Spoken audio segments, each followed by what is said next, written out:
OK, let's stay with that NATO summit now, which has just wrapped up in the US city of Chicago. US President Barack Obama has also just spoken. We'll bring you some of what he has said now. There is real improvement in those areas where we've had a significant presence. You can see the Taliban not having a foothold, that there is genuine improvement in the performance of Afghan national security forces. But the Taliban is still a robust enemy, and the gains are still fragile, which leads me then to the second point that you've made in terms of premature withdrawal. I don't think that there's ever going to be an optimal point where we say this is all done, this is perfect, this is just the way we wanted it, and now we can wrap up all our equipment and go home. There's a process, and it's sometimes a messy process, just as it was in Iraq. But think about it. We've been there now 10 years. We are now committing to a transition process that takes place next year, but the full transition to Afghan responsibility is almost 2 years away. And the Afghan security forces themselves will not ever be prepared if they don't start taking that responsibility.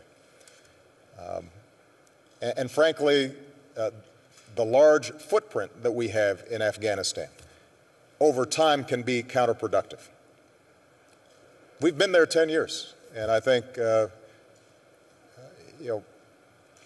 no matter how much good we're doing and how outstanding our troops and our civilians and diplomats are doing on the ground, 10 years in a country that's very different,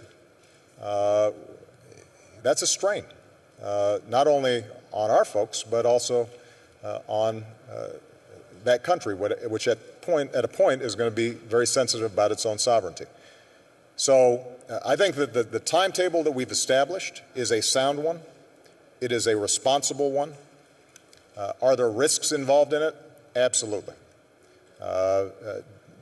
Can I anticipate that over the next 2 years there are going to be some bad moments along with some good ones? Absolutely.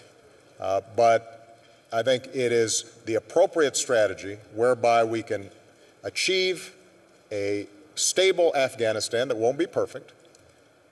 We can pull back our troops in a responsible way, and we can start rebuilding America and making some of the massive investments we've been making in Afghanistan here back home, putting people back to work, retraining workers, rebuilding our schools, investing in science and technology, developing our business climate.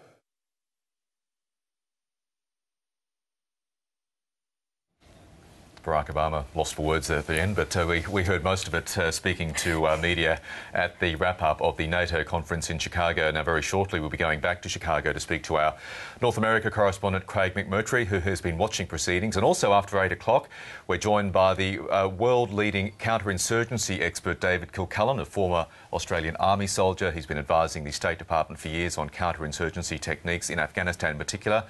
He has very strong views on the way forward for both NATO and then the Afghan security forces post-2014. He's with us in about 40 minutes' time.